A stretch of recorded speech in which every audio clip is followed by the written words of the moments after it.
ہو جاتے ہیں. اور ہمارے یہاں کچھ چینلز پر یہ گفتگو ہو رہی ہے کہ ان مرنے والوں کو شہید کہا جائے یا جاں بحق کہا جائے. ذرا علماء کرام اس پہ ذرا روشنی ڈالیں کہ ان کو کیا کہا جائے. اب آپ ذرا اندازہ لگا لیجیے. اس سے قرآن کہتا ہے کہ وَلَنَبْلُوَنَّكُمْ بِشَيْءٍ مِّنَ الْخَوْفِ وَالْجُوعِ وَالنَّقْصِ مِّنَ الْأَمْوَالِ وَالْأَنفُسِ وَالثَّمَرَاتِ وَبَشِّرِ الصَّابِرِينَ الَّذِينَ إِذَا أَصَابَتْهُمْ مُصِيبَةٌ قالوا ان للہ وانا الیہ راجعون اولئک علیہم صلوات من ربہم ورحمہ واولئک هم المہتدون. کہ ہم تمہیں ضرور آزمائیں گے, کچھ بھوک سے, کچھ مال کی کمی سے, کچھ جان سے, کچھ پھلوں کی کمی سے, لیکن خوشخبری ان کے لیے ہے جو صبر کرتے ہیں مصیبتوں پر اور کہتے ہیں ہم اللہ ہی کا مال ہیں اور اللہ ہی کی طرف لوٹ کر جانا ہے. اب یہاں تو یہ بات ہو رہی ہے کہ انہیں شہید کہا جائے یا انہیں جاں بحق کہا جائے. میرے وزیر داخلہ صاحب فرما رہے ہیں عبد الرحمان ملک کہ یہ تخریب کاری ہو سکتی ہے. اس سے پہلے فرمایا کہ کچھ لوگ زندہ بچ گئے ہیں, تو ہمیں 5 لوگوں کے بارے میں پتہ چلا ہے زندہ بچ گئے. اب لوگوں نے آس لگا لی, امید لگا لی کہ بھئی ہو سکتا ہے رومیہ بھی بچ گئی ہو, آصف بھی بچ گئے ہوں, ذیشان بھی بچ گئے ہوں, وہ جو 2 بچے معصوم اس میں سوار تھے وہ بھی بچ گئے ہوں. تو آپ مجھے اندازہ لگا, آپ خود اندازہ لگائیے. ڈاکٹر لیاقت آپ اس بات پہ کہہ رہے ہیں جو انسینسٹیوٹی آ گئی ہے نہ صرف کہ گورنمنٹ میں یا ریلیف مینجمنٹ والوں کے لیے, ڈیزاسٹر مینجمنٹ میں, بلکہ میڈیا کے لوگوں میں بھی آ گئی ہے.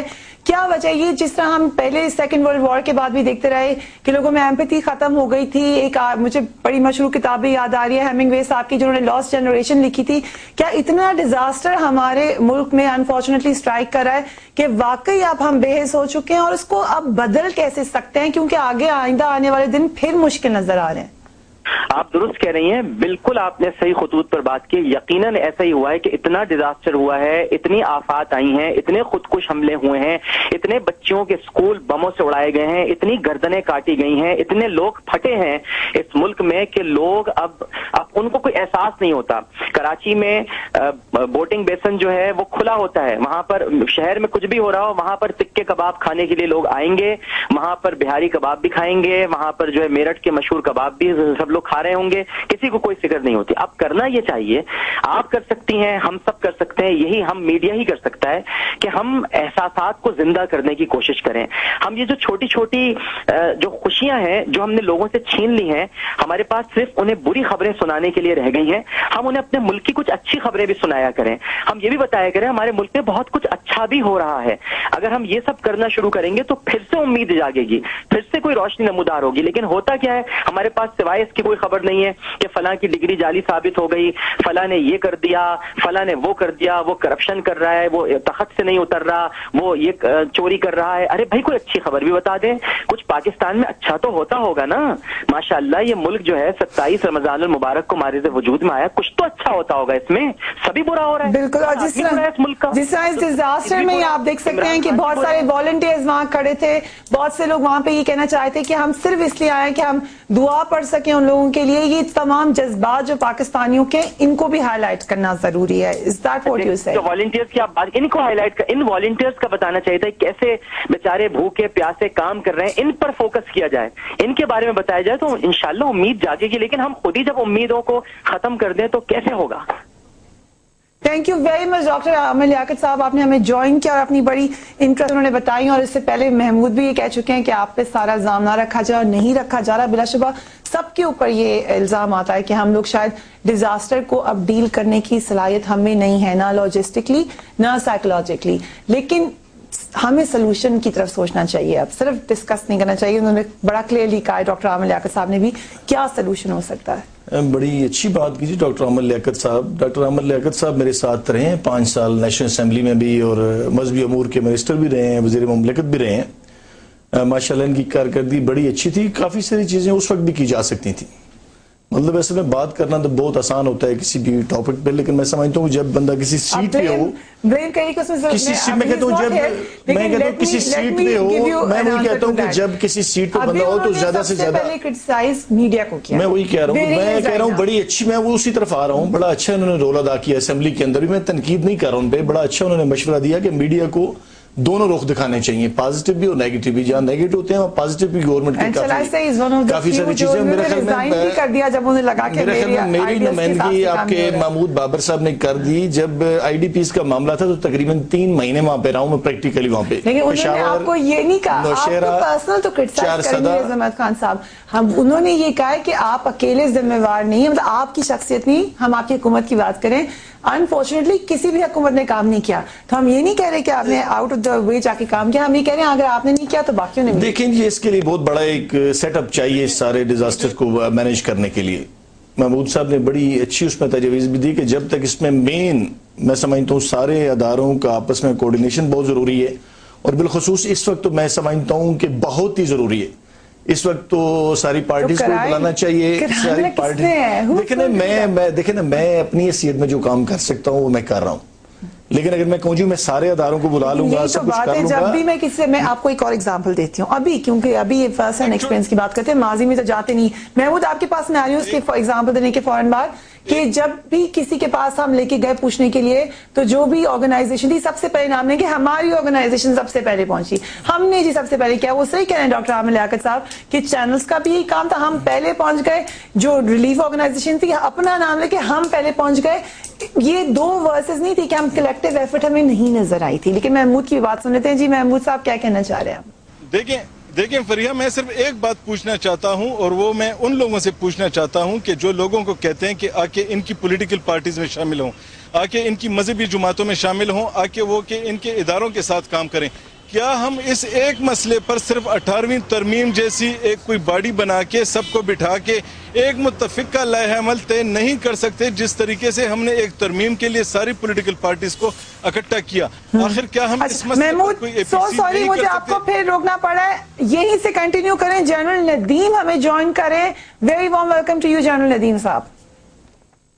Baby I can not hear any thing.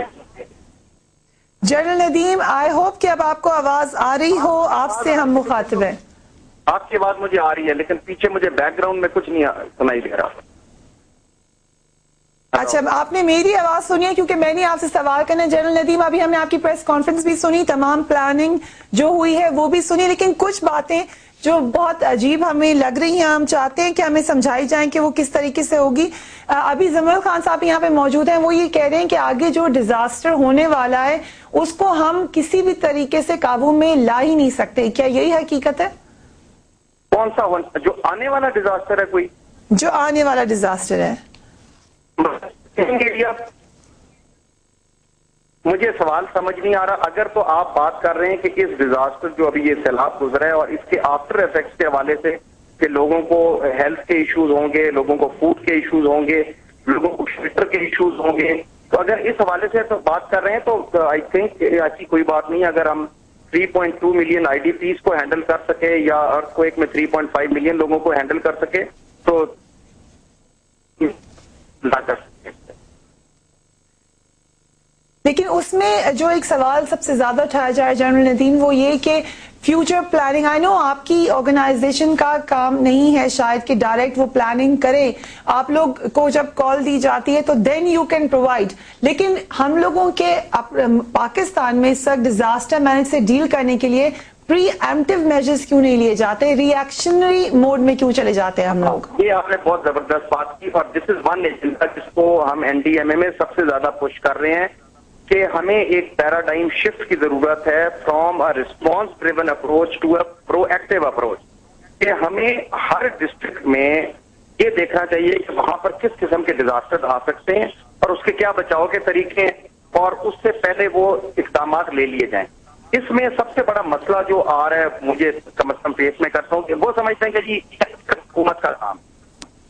اس میں جب تک کلیکٹیو ایفرٹ ہوگی حکومت کی, پولیٹیکل پارٹیز کی, سول سوسائٹی آرگنائزیشنز کی, کمیونٹی اپنے, کیونکہ دنیا میں سب سے پہلا جو رسپونڈر ہوتا ہے نا وہ کمیونٹی خود ہوتی ہے اور میڈیا کی. We have to work collectively for this agenda of proactive approach, جس میں ڈیزاسٹر رسک ریڈکشن کی ہم بات کریں rather than doing fire fighting جب ڈیزاسٹر ہو جائے. I totally agree with you on this. مگر ابھی جس طرح کہا جا رہا ہے کہ یہ آگے بھی جائے گا سیلاب. اب مونسون کا ایگزامپل لے لیں کہ مونسون کا پتہ ہوتا ہے کہ اس طریقے سے ہو سکتا ہے ڈیزاسٹر. جو اس کے ارد گرد کے علاقے ہیں, جو غریب علاقے ہیں, وہاں پہ غریب لوگوں کی جانیں بھی ضائع ہو سکتی ہیں. اس کے باوجود کیوں ہمیں شوق لگتا ہے, اور اب کس طریقے سے اس کو آگے لے کے جایا جائے گا؟ دیکھیں, ابھی یہ جو پانی کا سیلابی ریلا ہے یہ گزرتا ہوا الٹیمیٹلی جائے گا گدو, سکھر, کوٹری پہ. اور ہم نے دیکھنا ہے کہ اس وقت جو ابھی میٹ ڈپارٹمنٹ نے پیشن گوئی کی ہے, فلڈ پوڈ کاسٹنگ کمیشن نے پیشن گوئی کی ہے, اور یہ انہوں نے سندھ گورنمنٹ سے شیئر کیا ہے کہ اگر یہاں پر آپ کے پاس 8.5 سے 9.5 لاکھ کا ریلا گزرے گا, اس میں میرا خیال گدو کا تو کیونکہ ڈیزائن جو ڈسچارج کیپیسٹی ہے وہ 12 لاکھ ہے, لیکن جو نیچے ہے سکھر اس کی 9 لاکھ ہے. تو اس کو آپ نے کیسے ہینڈل کرنا ہے, ابھی سے پروگرام بنا لیں. یہ سچویشن کمپلیکس اس لیے اور بھی ہو جائے گی کہ اسی وقت میں یہ 4 اگست کے ارد گرد ایک سسٹم ڈیولپ ہو رہا ہے انڈیا کی طرف سے, وہ آئے گا اور وہ ہمارے پاکستان کے جنوبی علاقے ہیں جس میں پنجاب اور سندھ, اس میں بارشیں کا امکان ہے. اب میں نے آپ کو بتا دیا, میں حکومت کو بھی بتا دیا, میں نے ڈسٹرکٹ کی گورنمنٹ کو بھی بتا دیا. اب اس کے اوپر بیٹھ کے پلان کرنا کہ بھی جو آبادیاں دریا کے کنارے ہیں جہاں پر سے یہ سیلابی ریلا گزرے گا, وہ ان حکومتوں کا کام ہے, وہ پولیٹیکل پارٹیز کا کام ہے کہ لوگوں کو موٹیویٹ کریں کہ بھئی آپ کنارے کی آبادیوں سے ہٹیں. آپ میڈیا کا کام ہے کہ آپ اس پہ لوگوں کو آگاہ کرتے رہیں کہ